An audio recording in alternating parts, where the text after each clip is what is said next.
தமிழலை நேயர்களுக்கு வணக்கம். தமிழக அரசியல்ல மீண்டும் ஒரு பிரம்மாண்ட புயல முதல்வர் விஜய் கிளப்பி இருக்காருன்னே சொல்லலாம். முதல்வர் கரூர் பயணம் ரத்து செய்யப்படணும்னு வழக்கு தொடர்ந்தாலும் தடைகள் வந்தாலும் எல்லாத்தையும் தகர்த்தெறிஞ்சு இன்னைக்கு கரூருக்கு சென்ற முதலமைச்சர் விஜய் அங்கு கூடியிருந்த மக்கள் மத்தியில இதுவரைக்கும் இல்லாத அளவுக்கு அரசியல் உரைய ஆற்றியிருக்காருன்னே சொல்லலாம். நம் அனைவருக்கும் இத்தனை வழிகள் காயங்கள் கொடுத்தவங்களுக்கு 2026 தேர்தல்ல தக்க பதிலடி கொடுத்துட்டீங்க. ஆனா அது மட்டும் போதாது மக்களே, எழுந்திருக்கவே முடியாத அளவுக்கு நிரந்தரமான பதிலடி கொடுத்துக்கிட்டே இருக்கணும்னு திமுகவை நோக்கி நேரடியா பாய்ந்திருக்காரு முதல்வர் விஜய். சட்டமன்றத்துல இருந்து எதிர்க்கட்சிகள் ஓடிய கதை கொளத்தூர் கொத்து பரோட்டா, திமுகவோட வீழ்ச்சி வேட்டக்காரன் பாட்டுன்னு முதல்வர் விஜய் கரூர்ல பேசிய விவரங்களை இப்போ விரிவா பார்க்கலாம்.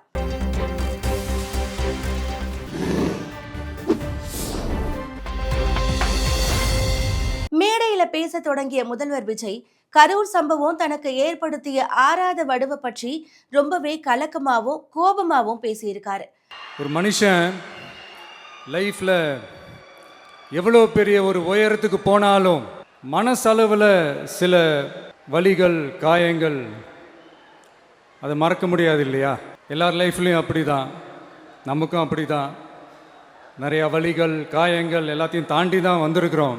ஆனால் எல்லாத்தையும் விட ரொம்ப ஜாஸ்தியான அந்த வலியும் அந்த காயமும் எனக்கு அந்த கரூர் சம்பவம் தான். அந்த ஹைவேலிருந்து அந்த ஸ்பாட்டுக்கு போலீஸே எங்களை உள்ளே கூட்டிகிட்டு வந்து விட்டு அந்த நாடகம்லாம் இருக்குது பாருங்க. நம்பிட்டேங்க, முழுசாக நம்பிட்டேன். அன்றைக்கி இருந்த அந்த கரூர் போலீஸ் பேசும்போது தேங்க்ஸ்லாம் சொன்னேன் அவங்களுக்கு. எனக்கு தெரியாது இப்படி ஒரு நாடகம் நடக்கும். இதுக்கெல்லாம் யார் காரணம்? இதெல்லாம் யார் சொல்லி செஞ்சது? இப்படி பண்ணுங்க அப்படி பண்ணுங்க, சப்போஸ் அப்படி நடந்தா இப்படி பண்ணுங்க, சப்போஸ் இப்படி நடந்தா இந்த மாதிரி இன்ஸ்ட்ரக்ஷன்ஸ்லாம் கொடுத்து அந்த ப்ரெஷர் போடுறது யார்? இவ்வளோ வலி இவ்வளோ காயங்கள் கொடுத்துட்டு பழியை தூக்கி நம்ம மேலே போட்டுட்டு அதில் ஒரு அரசியல் ஆதாயம் தேடுறீங்களேயா? இதில் வாய் கூசாம சட்டசபையில் ஸ்டாலின் சார் நம்ம மேலே திருப்பி விட்டு அங்கே ஒரு அரசியல் செய்கிறாரு. அதுக்கு என்ன அர்த்தம்? நமக்காக வந்திருக்கிற மக்களை காக்க வைக்கிறதுக்கு நான் ஒன்றும் ஆதாயம் தேடுற அரசியல்வாதியெல்லாம் கிடையாது. மக்களுக்காக அரசியலுக்கு வந்தவன் இந்த விஜய். எனக்காக எல்லாமும் கொடுத்த என் மக்களுக்காக எல்லாத்தையும் விட்டுட்டு மக்களுக்காக மட்டுமே அரசியலுக்கு வந்தவன் இந்த விஜய். அவங்களுக்காக நன்றி கடன் செலுத்துறதுக்காக மட்டுமே அரசியலுக்கு வந்தவன் இந்த விஜய். உங்களுக்கு தான் இந்த விஜயை பற்றி நல்லா தெரியுமே. யார் என்ன ஓடினாலும் நான் மக்களை விட்டுலாம் ஓட மாட்டேன். அன்னைக்கும் சொன்னேன், இன்னைக்கும் சொல்றேன், நாளைக்கும் சொல்றேன், தில்லா சொல்லுவேன், கெத்தா சொல்லுவேன். பணமா ஜனமா அப்படின்னு கேட்டா என் ஜனம் தான் எனக்கு முக்கியம். தொடர்ந்து திமுக மற்றும் எதிர்க்கட்சிகளுடைய விமர்சனங்களுக்கு பதிலடி கொடுத்திருக்காரு முதல்வர் விஜய். இதுல ஒரு ஹைலைட் காமெடி என்னன்னா, சட்டசபையில் பேசும்போது பார்ட்டி ஃபண்டுன்னு தான் சொன்னேன். அது எந்த பார்ட்டி, என்ன ஃபண்டு, யாரு, என்ன பேரு எதுவுமே சொல்ல.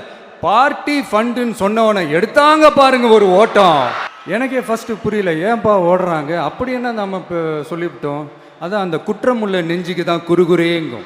இது எப்படி இருக்கு தெரியுமா? எங்கள் அப்பா பீரோக்குள்ள இல்லை, எங்கள் அப்பா பீரோக்குள்ள இல்லை அப்படின்னு சொல்கிற மாதிரி. ஐயோ ஏன் கேட்குறீங்க? இவங்களோட செம்ம கூத்தாக இருக்குங்க, செம்ம ஃபன்னாக இருக்கு. அடுத்து வாயத்துறங்க சிஎம். உங்கள் சிஎம்ஐ நெஞ்சிலேயே குத்திட்டு வந்தீங்க பாருங்க, அதெல்லாம் வேற லெவல். பேசுங்க பேசுங்கன்றீங்க, பேசுனா எந்திரிச்சு ஓடிடுறீங்க.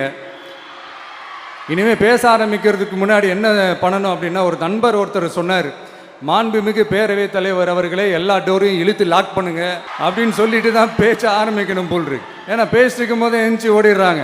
5 நிமிஷம் பேசினதுக்கே கொளத்தூரில் கொத்து பரோட்டா போட்டாங்க. இதுக்கு மேலே பேசினா மொத்தமாக முடிஞ்சிடும், பார்த்துக்கங்க.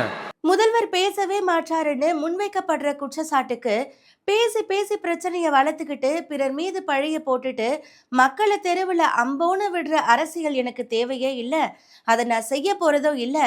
டாக் லெஸ் ஒர்க் மோர், இதுதான் என்னோட பாலிசின்னு தெளிவுபடுத்தியிருக்காரு. சும்மா பேசி பேசி பிரச்சனையை வளர்த்துக்கிட்டு யார் மேலே அது பழியை தூக்கி போட்டுட்டு அப்புறம் மக்களை அம்போன்னு தெருவில் விட்டுட்டு இப்படி தான் ஒரு அரசியல் பண்ணணும்னா அந்த அரசியல் நமக்கு தேவையும் இல்லை, அதை நம்ம செய்யவும் போகிறதில்ல.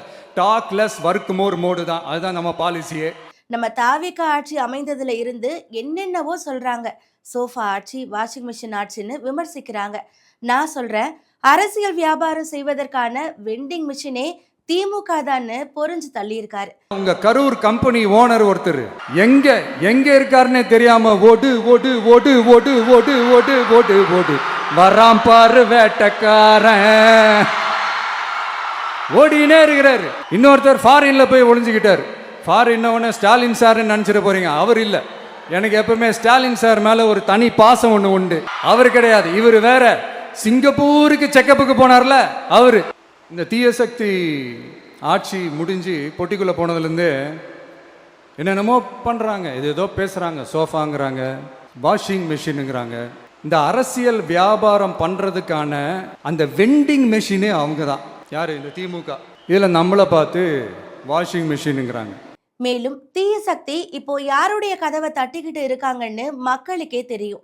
இப்படி நாம இருக்கும்போது இந்த தீய சக்தி திமுக எங்க போய் நிக்குது, யார் கதவை தட்டிக்கிட்டு நிக்குது, அது உங்களுக்கே நல்லா தெரியும். மக்களே, இந்த தீய சக்தியும் தீந்து போன சக்தியும் வேற வேறலாம் இல்லை, கூட்டு கலவாணிங்க. சொல்ல முடியுமா அவங்களால?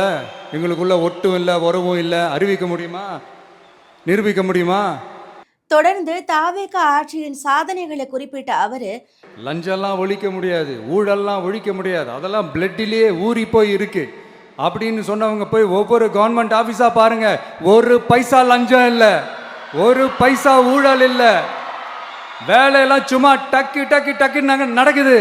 ஒரு பெரியவர் ஒருத்தர் சொல்றாரு, தம்பி வேலையெல்லாம் நடக்குது, ஆனால் அதையும் தாண்டி எங்களுக்கு மரியாதை கொடுக்குறாங்க தம்பி, உட்கார வச்சுலாம் பேசுகிறாங்க.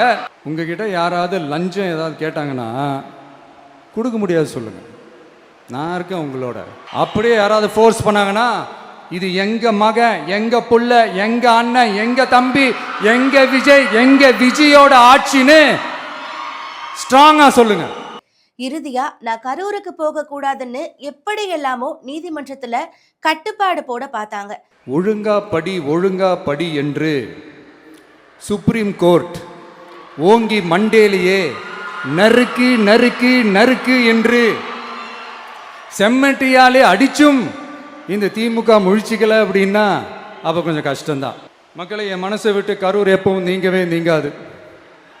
நமக்கு ஏற்பட்ட வேதனையான சம்பவத்தை, நமக்கு எதிராக நடந்த சதிய சூழ்ச்சியை இனி வர்ற ஜென்ரேஷனும் அவங்களுக்கு தெரியப்படுத்தணும்ல. அதுக்காகவே இனி ஒரு அரசியல் சதிய, அரசியல் சூழ்ச்சிய யாரும் யோசிக்கவே கூடாதுன்றதுக்காகவே கரூர்ல ஒரு நினைவு சின்னத்தை நம்ம டிவிகே சார்பா அமைக்கப்படும் அப்படின்றத அறிவிக்கிறோம். இந்த தீய சக்தி திருத்தவும் முடியாது, அவங்களா திருந்துவாங்கன்னு பார்த்தா அதுவும் நடக்க போறதில்ல. அதனால வரப்போற இடைத்தேர்தலில் மக்களே, இந்த தீய சக்தி திமுகவை நல்லா வெச்சு வெளுத்து விடுங்க. மீண்டும் சந்திக்கும் வரை நன்றி, வணக்கம்.